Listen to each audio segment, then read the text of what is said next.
two things, three words: tits and bush.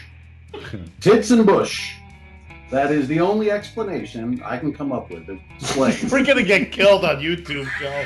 Oh God, they're coming at me now. They're going to be coming at me. The only explanation I It's come up already begun.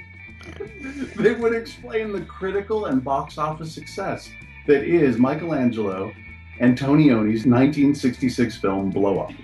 Granted, it's hard to keep my cinematic perspective looking back in time almost 50 years. But this film, which received Academy Award nominations for Best Adapted Screenplay and Best Director and took home the Palme d'Or at Cannes, is bereft of plot, tension, drama, and character development. Now, okay, I know I'm coming out of the gate a little harsh, so for the sake of discussion, let me just quickly review the plot. Thomas is a 25-year-old self-involved fashion photographer who spends most of his time brooding and pouting his way through the mod streets of mid-1960s London. Okay, listen, in Thomas's defense, I guess if all I had to do was cruise around London in my convertible and take pictures of half-dressed models who threw themselves at me, I'd be brooding and pouting and generally pissed off all the time, too.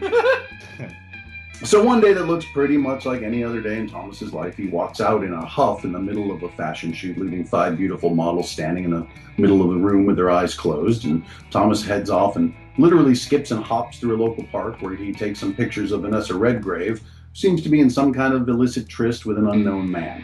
She's upset about the pictures being taken and eventually shows up at Thomas's flat, ready to take her shirt off and get the film back. He pulls the old switcheroo and she goes off with the dummy roll, and he of course develops the actual roll of film, and then naturally, as the way things go, he spots something unusual in one of the images and continues to blow up the image in a cinematic sequence that eventually inspired and was outdone by Mel Brooks in his masterpiece, High Anxiety. Anywho, our boy Thomas eventually discovers that he's captured an image of a dead body in the bushes. He heads back to the park and finds the dead body, but instead of calling the local Bobby, he goes to a club to check out a live performance of the Yardbirds featuring Jimmy Page and Jeff Beck. And, shit, I probably would have done the same thing if I were him. Except in this club, for some reason, all the kids sit perfectly silent and still, and no one is drinking or seemingly even enjoying themselves. At least not until Jeff Beck smashes his guitar, and then everyone instantly becomes frenzied. Meanwhile, Thomas heads off to a pretty lame party, and then the next morning goes back to take a picture of the body, but it's gone, so he watches some mimes play tennis. The end. Now, I know I'm not being entirely fair because there were some beautifully framed shots with some nice use of camera. I wish I could say there were beautifully shot scenes, but they were all lit so flatly that it looked like I was watching a BBC One presentation of Miss Marple. There was some clever use of sound. There was a pretty cool score by Herbie Hancock that should be noted, and as I hinted to earlier, there were tits and bush. However, here's the problem. I didn't care. For a movie generally labeled as a thriller, there was no suspense. Nothing was on the line for Thomas. There was nothing at stake. He had nothing to lose. The dead body didn't affect him. He didn't change throughout the film. He found a body. Who cares? Thomas barely cared. Nothing mattered. Now, listen, I get that this film by the esteemed director Antonioni was not a traditional plot-based film, but more of an art film capturing a particular mood, in this case, the mod scene of the mid-1960s London. The characters and plot merely a reflection of their time and their beliefs, but it didn't even do that well, in my opinion, unless a group of stone-faced kids sitting silently and soberly watching the Yardbirds was what the mod scene was all about, but I kind of doubt it. If you want an art film where plot and character are used to create a distinct mood and reflection of a certain time and ideal, then give me Easy Rider, for Christ's sake. Perhaps the success of this film was due in part to the director's pedigree, but if you ask me, the secret to its success, it had to have been MGM's end run around the production code that existed at the time in order to show full frontal nudity. I have no doubt that it was scandalous at the time, and therefore the movie became a curiosity and a way for horny and porn-deprived men to justify getting a healthy dose of titty and bush. It's an art film, honey. It won the Palme d'Or, whatever the fuck that is. You want to be the only one at the Tupperware party who hasn't seen it? I didn't think so. Listen, I have no way of really knowing what the average moviegoer was really looking for in 1966, but in a year that gave us Who's Afraid of Virginia Woolf, Fahrenheit 451, and The Ghost and Mr. Chicken, I just can't believe that Blow Up could have finished the year at number 7 as it did without the tits and bush. So listen, I am perhaps being a bit shallow. Perhaps I'm being too Hollywood and asking for some plot and some character development. Maybe I should just look at this film in relation to our show's theme of the photographic image. Perhaps Thomas's just doing what he does best, taking pictures. And maybe when he looks deeper into his craft, his art, his life, he finds there's something else, something sinister, maybe his own dark secret. Could it be a reflection of himself in an image he captured, an image he created? And when he obsessively examines even more closely, when he inspects the minute details, the exact thing he was looking for disappears, gone forever. So at the end, when Thomas is watching a marauding band of nomadic mimes play tennis in the park, and suddenly he hears the sound of a tennis ball being lobbed back and forth, maybe, just maybe, Thomas is now able to see the deeper layers that exist beyond his heretofore shallow and self-centered life. Maybe he's changed after all, maybe, but probably not. Tits and Bush.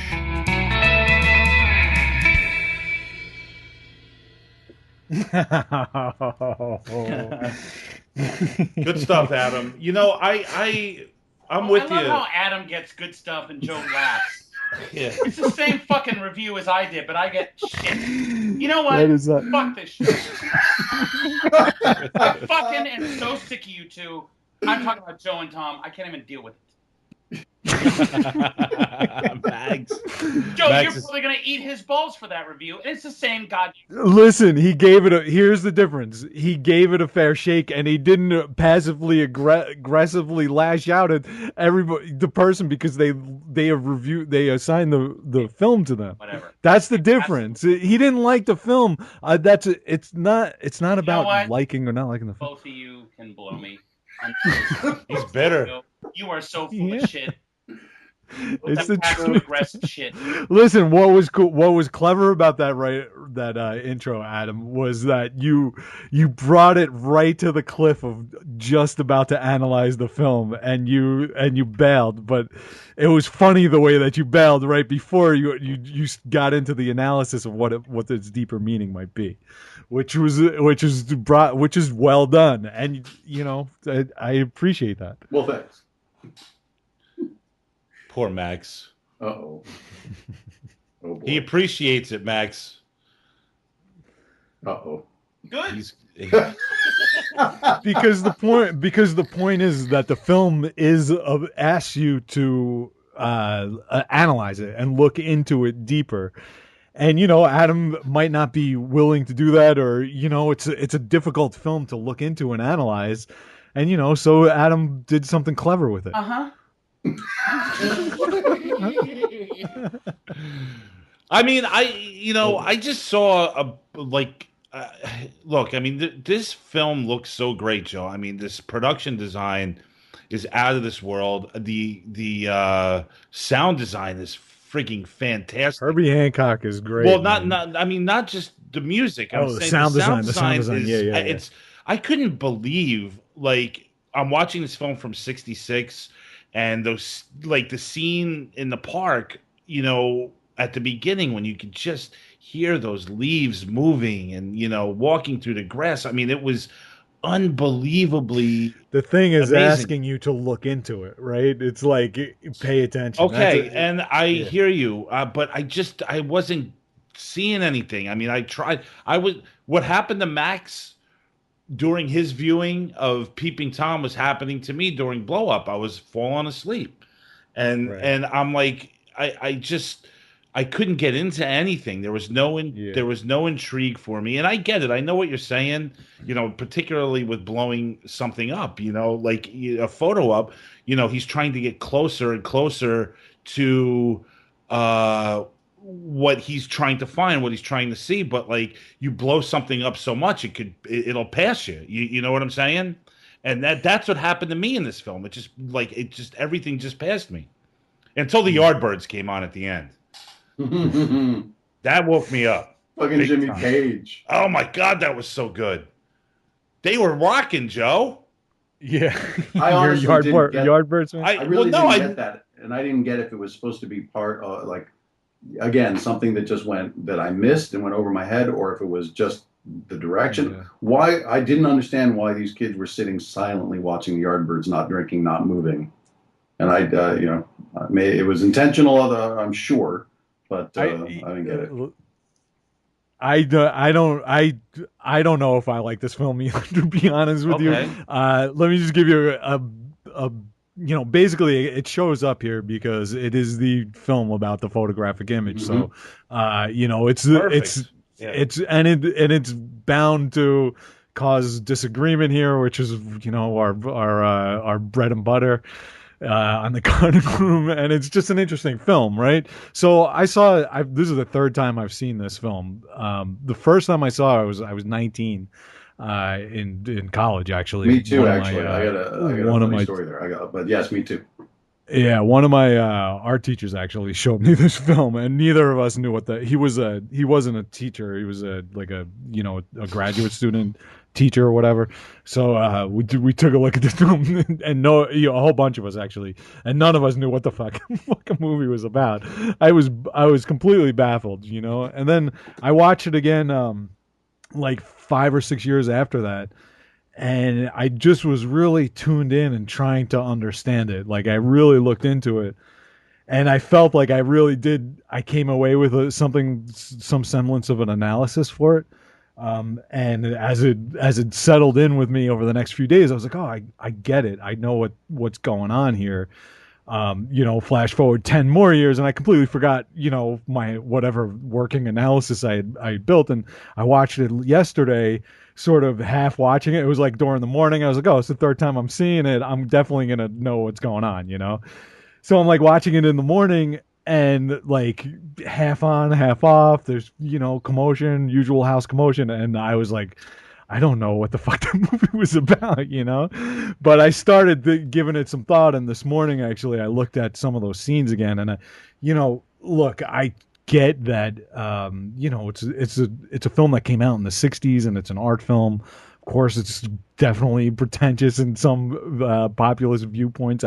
Of course it is, because it's not giving you answers, right? It's basically asking you, like, that stuff, that whole sequence when he's blowing up the image. There's no music to tell you like he's discovered something. There's nothing. He doesn't verbalize any aha, right? Like you're with him looking into it, trying to figure out what he's looking at, I mean, I sort of came up with an analysis. It doesn't entirely explain it away, but look, it's an interesting film. I thought it was interesting to bring up here. So, well, I know it's considered classic. The analysis.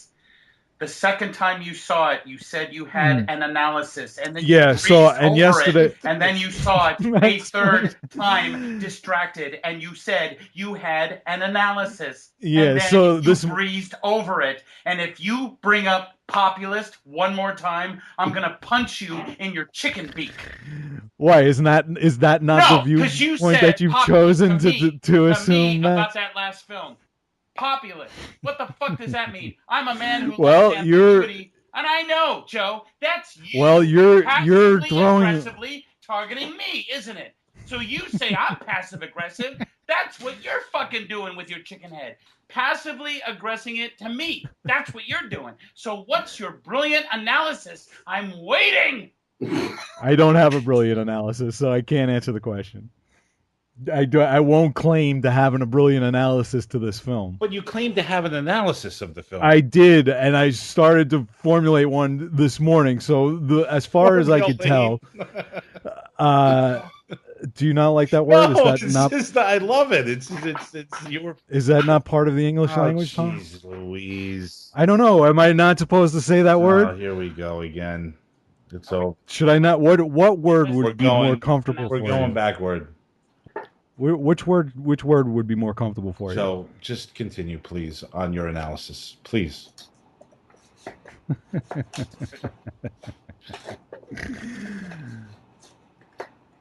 Let's hear the analysis. Please, Joe. I don't have an analysis. Well, you claim to have had one, Joe. What was the second viewing analysis? Okay, so I have a feeling that this movie is about voyeurism. Okay. And about looking at the world instead of participating in the world. So here we have a guy who pretends or portends. Is that a comfortable word for you, Tom? My God. Portend? Who's being passive aggressive? Well, look, you guys. Yeah, I'm not going to deal with that, Joe. Now you're just being a downright dick, Joe. Yeah. Yeah, No. well, you guys are being a dick when I say a word and I you, just you was laugh trying at to it. formulate like you were in a laboratory. Because you're calling me fucking populist. You said that in my Well, last you're review. calling me elitist. I didn't So, call mean, you we're gonna elitist. be. I Are we never gonna once told take you. role? I never Are we gonna once play told you. roles here? If you're gonna paint me in a brush that See how calls we me do, elitist, bastard? then I'm gonna assume that you're painting yourself in a brush You see that how- that you're assuming the populist stance. Dude, you want to talk about who's insulting who? Give us the analysis, Joe. We are all waiting. So, as best as I could figure out, the film is about either participating or watching life. And as he takes photos of it, he believes that he's participating in the act of murder by stopping the murder by watching it. But in fact, he does the exact Banging opposite around. when he comes to the realization that his watching really didn't accomplish anything and that person was murdered anyway. He doesn't understand. He doesn't really realize this until the last scene when he's a spectator watching the mimes playing tennis. And then as soon as he begins to participate in it, when he hears the ball rolling on the ground, he participates in it, and all of a sudden he's struck with the realization that his life has been an act of watching as opposed to an act of participation. I think So that's pretty cool. if That you makes total if sense. you and That's if a you good and analysis, if Joe. and if you Interesting. and if you Very cool. yeah, it'd be nice to have a conversation once, And so if you extend that, I think that it could go even further into This isn't a conversation with into So why did philosophical. you have to say? Yeah, well, dude, you guys gotta like beat me up before we start talking Nobody's about beating something. you up. because. Yeah, go ahead, Tom.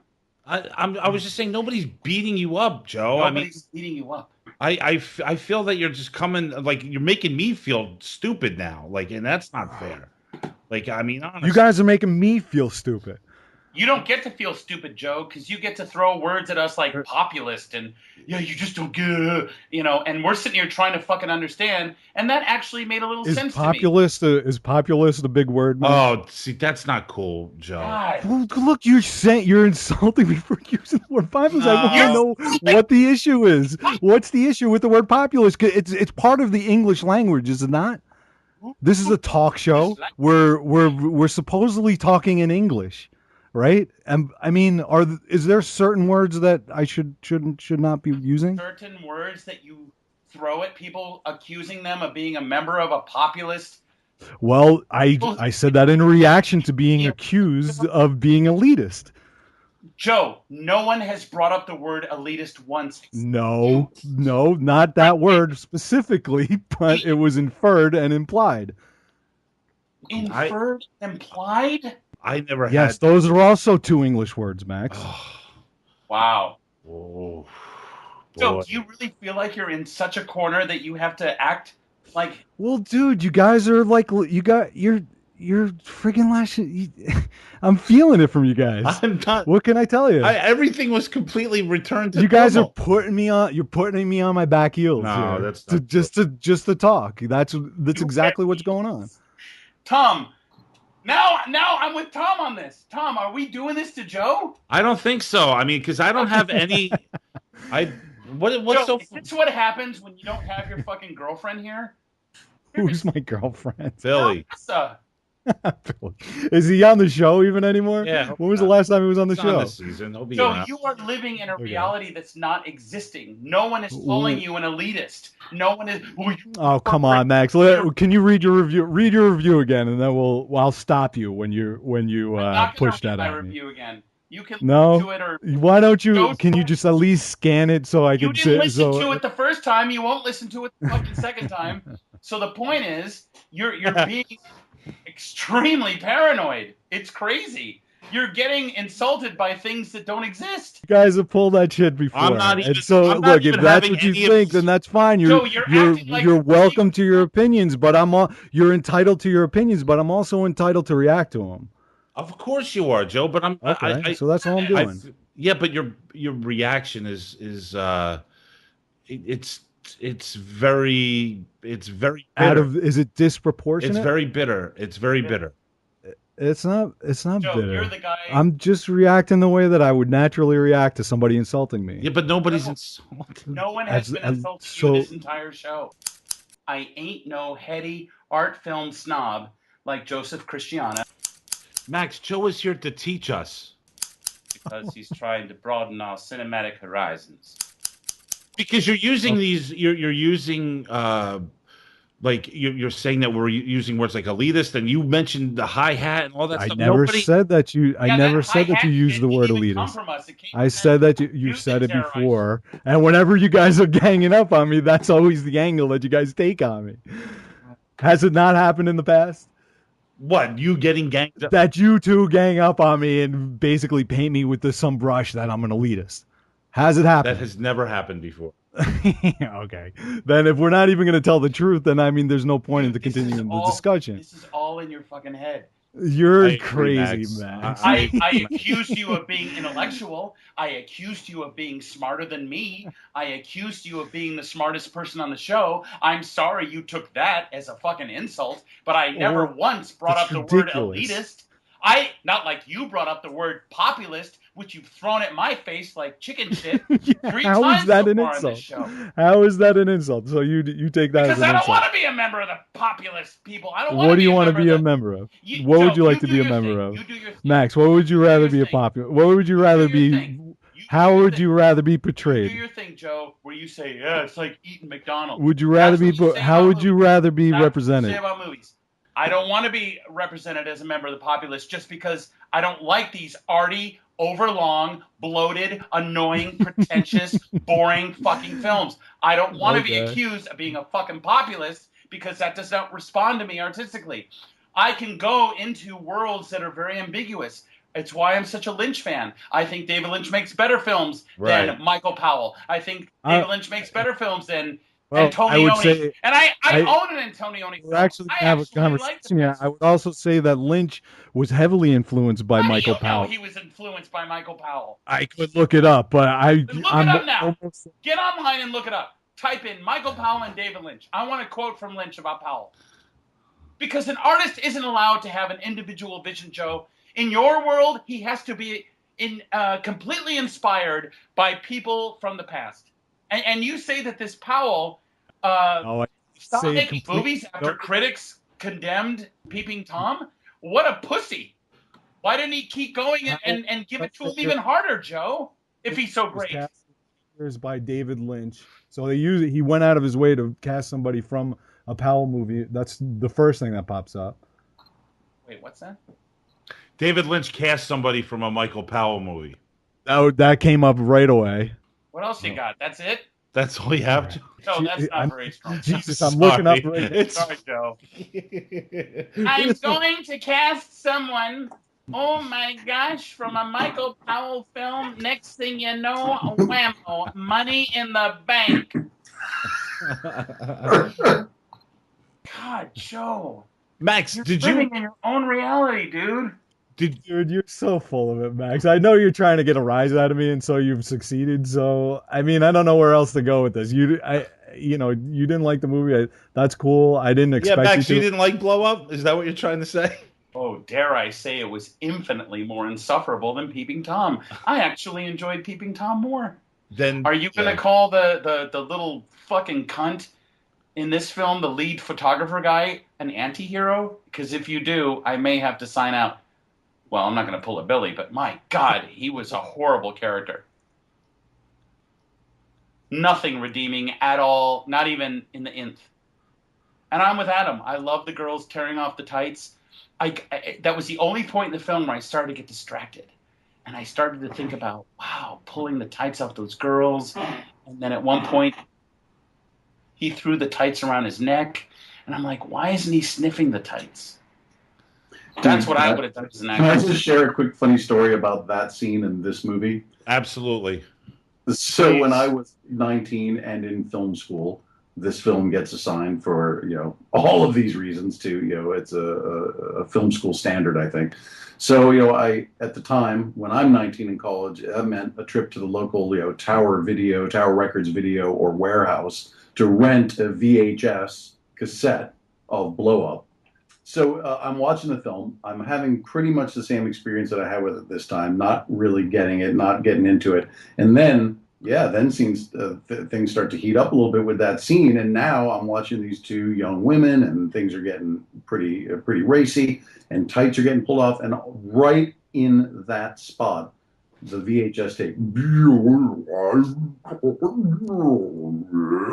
and just nothing. You can't see anything, you can't hear anything. It's all stretched and distorted and nothing. And then whoop, comes back in the next morning when they're dressed and putting his clothes back on. I was furious. The best part of the movie. Yep. The one part, as Max was just noting, that it's like, something here. Yeah. Joe, did that turn you on? I like the girls with the tights. Yes, I sure did. And Joe, what is your obsession with movies where prostitutes get killed? Do I have an obsession? You are obsessed with the murdering of prostitutes, I believe. I guess we're talking about the other movie. Yeah. Peeping Tom? Yes, from Peeping Tom. I was curious. I don't know. I didn't even remember that there was a prostitute in the movie when I picked it. Fair enough. I really did. Did you like From Hell? I don't think I saw. Oh, is that Polanski? No, it's Johnny Depp and about brothers. Jack the Ripper. Yes. Polanski. Yes. Yeah, I dug that movie. Yeah. All right, so let's get down to brass tacks. Okay. So you went to visit Tom over the summer. Oh boy. What happened?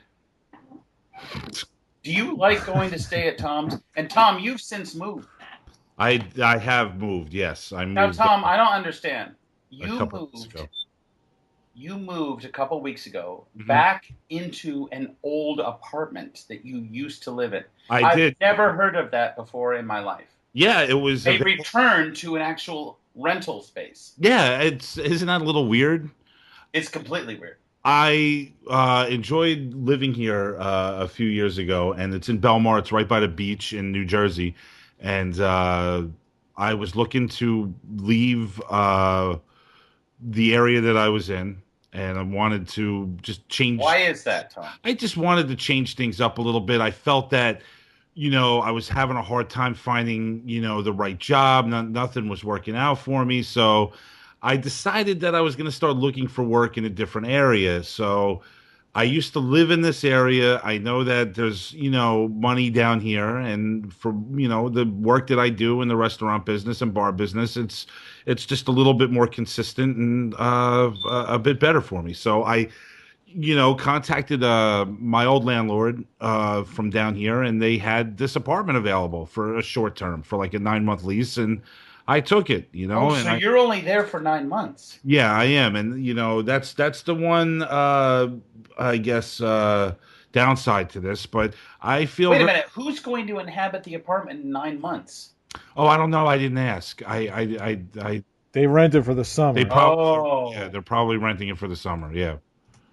That's a lot of work, Tom, to move all your shit only to live for only 9 months. I know, but I wanted to get to this area. The rent for the 9-month lease is just really less expensive than what I was dealing with up there, and I got a job down here. So I moved the stuff. I moved. Are you bartending or bar backing? I'm just doing serving work, man, and working. Helping out in the bar a little bit. That's what I'm doing right now. So it's a really nice little place. It's what's it called? It's called Jack's Tavern, and they have this. It's an amazing little place. They have this excellent food there. Their steaks are like out of this world. They're prime rib. So it's a restaurant. It's not just a. There's a restaurant there. Yeah, yes, there is. There's a dining room. There's an outside dining area, and there's a bar.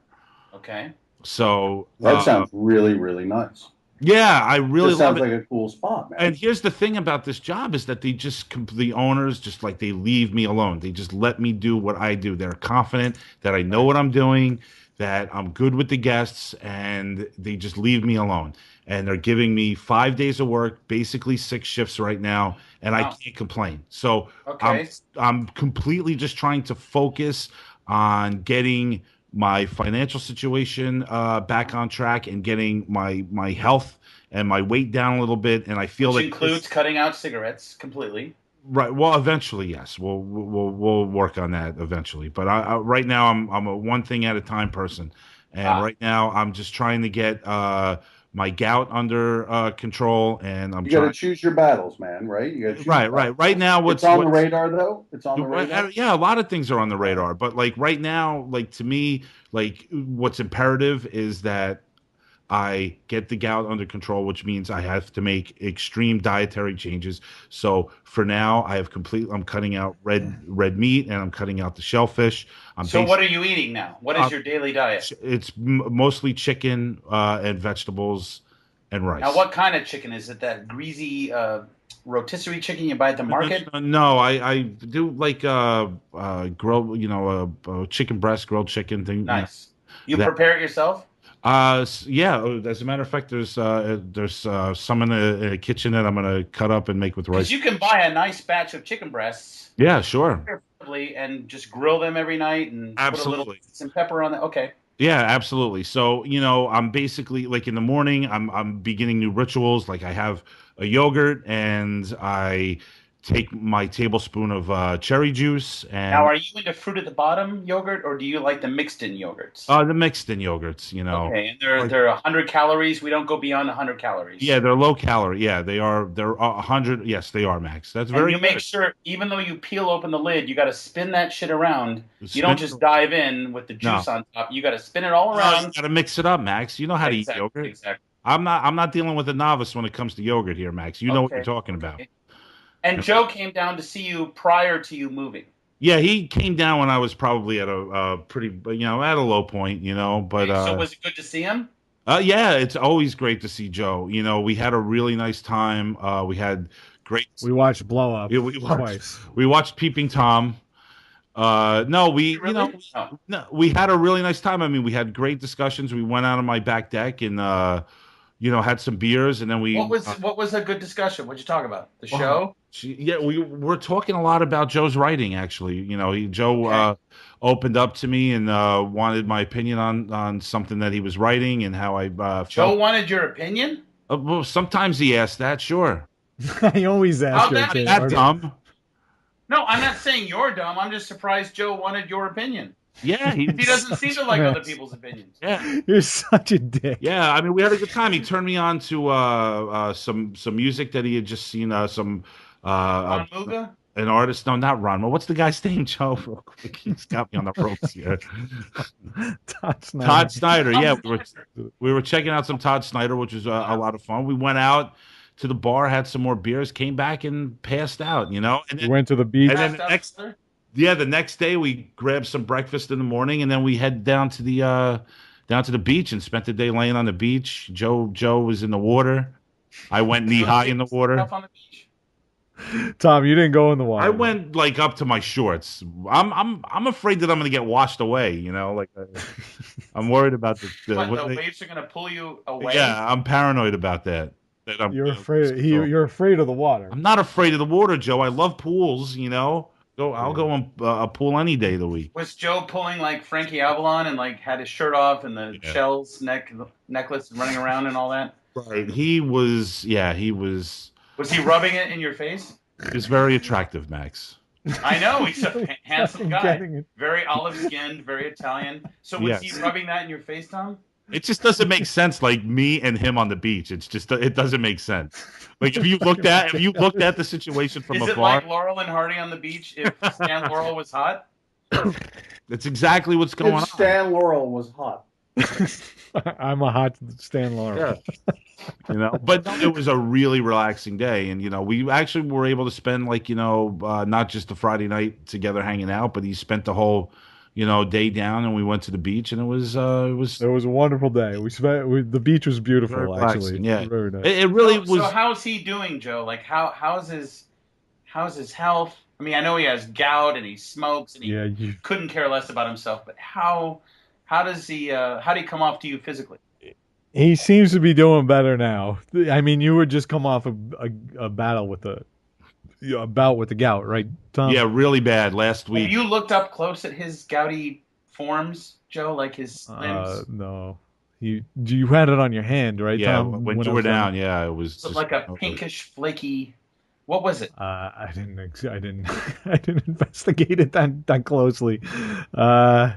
I don't know. It was swollen, right? Yeah, It was swollen. It swells. Yeah. So you saw the swelling, Joe. Yeah, I did.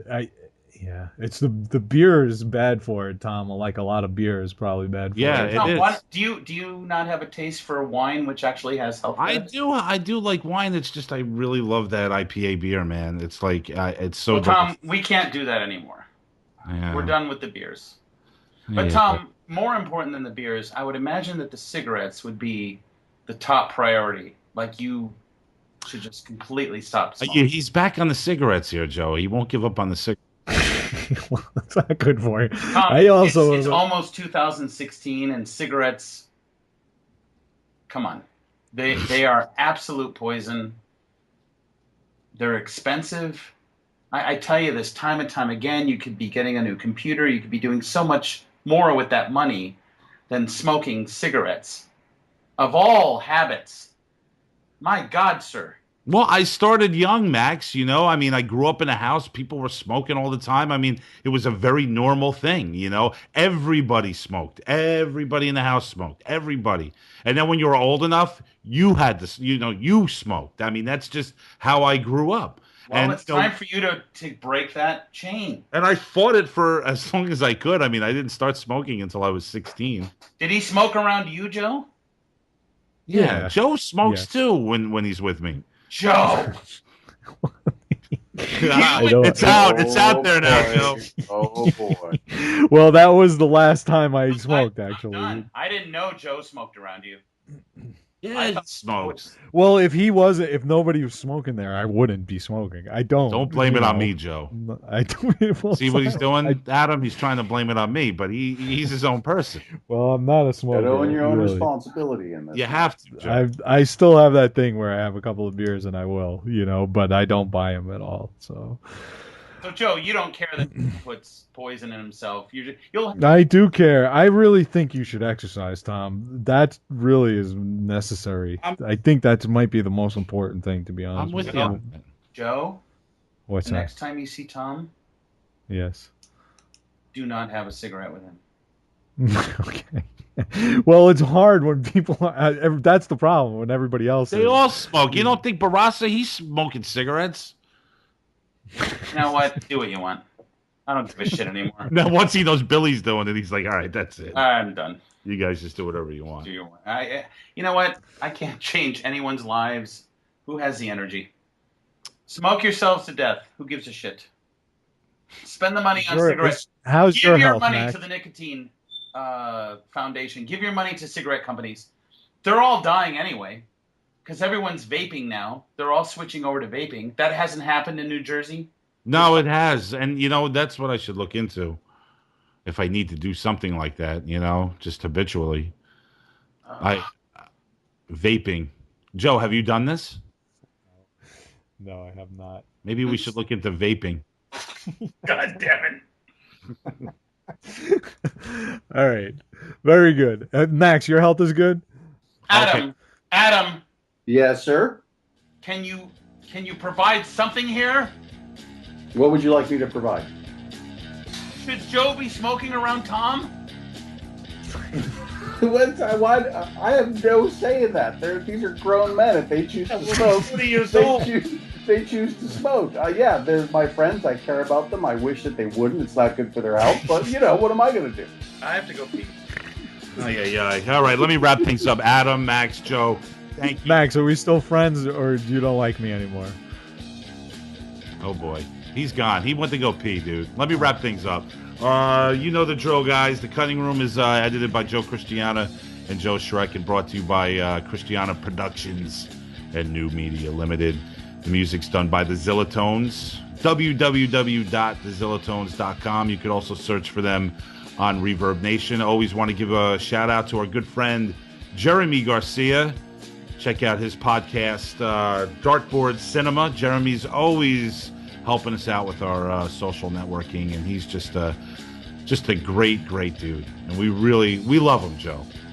He's a dynamo. How could you not? Don't forget to like us on Facebook, Twitter. You can follow us.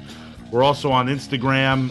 Check out our YouTube channel. You just put in the Cutting Room Movie Podcast. Check us out on YouTube. A lot of good stuff going on there. TheCuttingRoomPodcast.com. That's our website. All that and more. We're back next week with Max Cook's Halloween episode part 1. Be there, please, because this is going to be a good one, Joe. We got a lot of good horror stuff coming up for that. Yeah, what is it he's assigning me? Because I think I just might, no matter what it is, I might just. What do you have, apart. Martyrs? I think you have You Martyrs. won't be able to. And I gave you a superior film. You won't hopefully be able it's to as good as any problems. What film? Hopefully it's as good as Alone with Her. He's got it covered, man. Martyrs. Yeah, Martyrs. And I've always wanted to see Martyrs, so I'm like really looking forward to that. I get to do Blair Witch Project, and come on. Dave Pace is doing. What's he doing next week, Max? It's It Follows. It Follows. All right, guys, we are over and we are out. Ciao.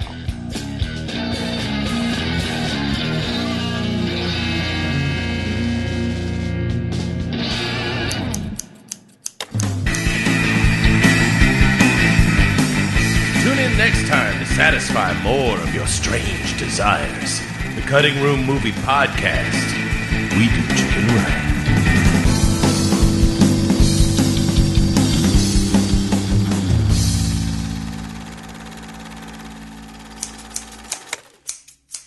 Role, and he of course develops the actual role of film, and then naturally, as the way things go, he spots something unusual in one of the images and continues to blow up the image in a cinematic sequence that eventually inspired and was outdone by Mel Brooks in his masterpiece, High Anxiety.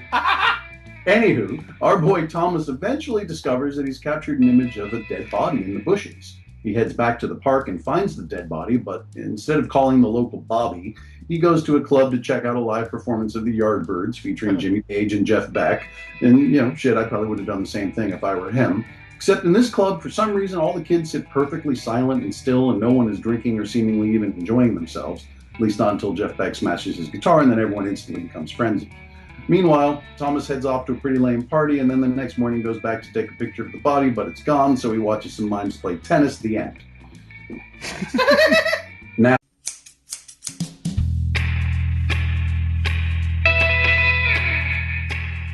two things, 3 words. Tits and Bush. Tits and Bush. That is the only explanation I can come up with. We're gonna get killed on YouTube, Joe. Oh, God, they're coming at me now. They're going to be coming at me. The only explanation I It's come up already begun. they would explain the critical and box office success that is Michelangelo Antonioni's 1966 film Blow Up. Granted, it's hard to keep my cinematic perspective looking back in time almost 50 years. But this film, which received Academy Award nominations for Best Adapted Screenplay and Best Director and took home the Palme d'Or at Cannes, is bereft of plot, tension, drama, and character development. Now, the characters and plot merely a reflection of their time and their beliefs, but it didn't even do that well, in my opinion, unless a group of stone-faced kids sitting silently and soberly watching the Yardbirds was what the mod scene was all about. But I kind of doubt it. If you want an art film where plot and character are used to create a distinct mood and reflection of a certain time and ideal, then give me Easy Rider, for Christ's sake. Perhaps the success of this film was due in part to the director's pedigree, but if you ask me, the secret to its success, it had to have been MGM's end run around the production code that existed at the time in order to show full frontal nudity. I have no doubt that it was scandalous at the time, and therefore the movie became a curiosity and a way for horny and porn-deprived men to justify getting a healthy dose of titty and bush. It's an art film, honey. It won the Palme d'Or, whatever the fuck that is. You want to be the only one at the Tupperware party who hasn't seen it? I didn't think so. Listen, I have no way of really knowing what the average movie... Now, I know I'm not being entirely fair because there were some beautifully framed shots with some nice use of camera. I wish I could say there were beautifully shot scenes, but they were all lit so flatly that it looked like I was watching a BBC One presentation of Miss Marple. There was some clever use of sound. There was a pretty cool score by Herbie Hancock that should be noted, and as I hinted to earlier, there were tits and bush. However, here's the problem. I didn't care. For a movie generally labeled as a thriller, there was no suspense. Nothing was on the line for Thomas. There was nothing at stake. He had nothing to lose. The dead body didn't affect him. He didn't change throughout the film. He found a body. Who cares? Thomas barely cared. Nothing mattered. Now, listen, I get that this film by the esteemed director Antonioni was not a traditional plot-based film, but more of an art film capturing a particular mood, in this case, the mod scene of the mid-1960s London. Okay, I know I'm coming out of the gate a little harsh, so for the sake of discussion, let me just quickly review the plot. Thomas is a 25-year-old self-involved fashion photographer who spends most of his time brooding and pouting his way through the mod streets of mid-1960s London. Okay, listen, in Thomas's defense, I guess if all I had to do was cruise around London in my convertible and take pictures of half-dressed models who threw themselves at me, I'd be brooding and pouting and generally pissed off all the time, too. So one day that looks pretty much like any other day in Thomas's life, he walks out in a huff in the middle of a fashion shoot, leaving 5 beautiful models standing in the middle of the room with their eyes closed, and Thomas heads off and literally skips and hops through a local park where he takes some pictures of Vanessa Redgrave, seems to be in some kind of illicit tryst with an unknown man. She's upset about the pictures being taken and eventually shows up at Thomas's flat, ready to take her shirt off and get the film back. He pulls the old switcheroo and she goes off with the dummy